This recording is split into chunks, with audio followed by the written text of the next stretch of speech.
What up, YouTube? Timu's here.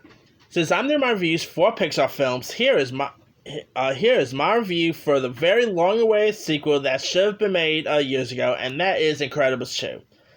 Now, for some reason, they always did they made about 3 Cars films, but I was always wondering why the heck we never got to see Incredibles 2. And of course, Incredibles 2 came around, and when they announced that, by the way, I remember when they first announced Incredibles 2. I was excited for it. I mean, it was about, I believe it was about 14 years after the original. The Incredibles, let's be for real. The Incredibles is a classic. Is the best Fantastic Four movie we've ever gotten.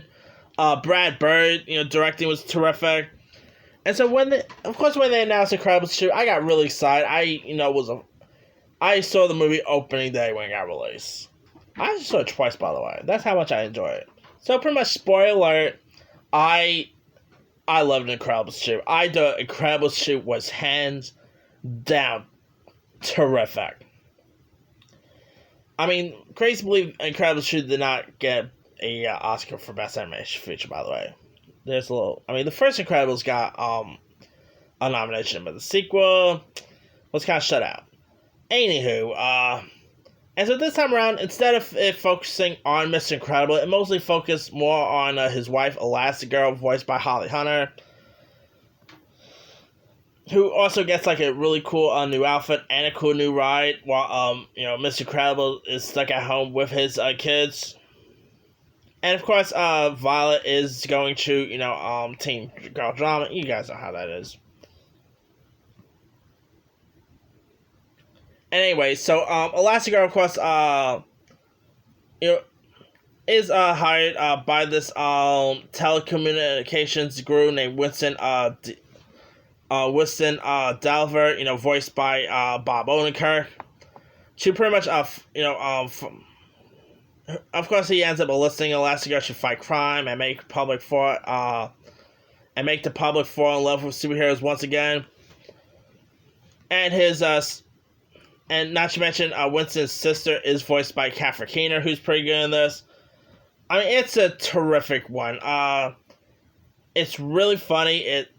I still probably prefer the original Incredibles, but Incredibles 2 is just terrific. Once again, the score is really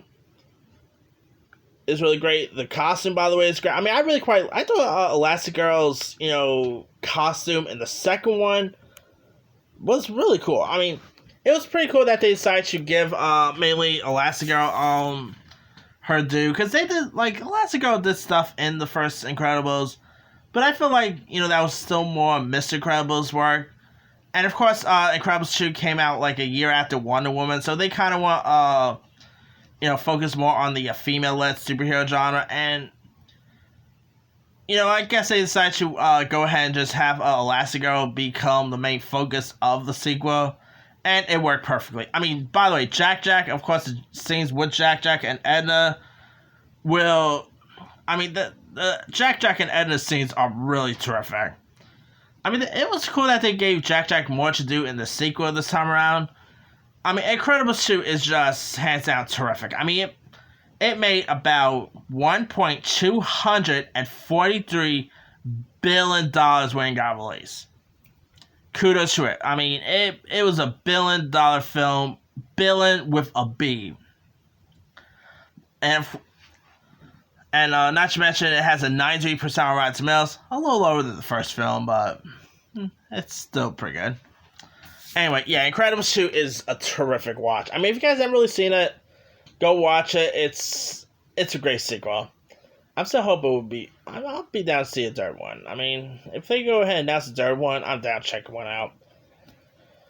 Of course, Incredibles 2 is on Disney Plus, so go watch it if you guys haven't seen it. Anyway, let me leave it to you guys. Were you a fan of Incredibles 2? Which one did you prefer, Incredibles 1 or Part 2?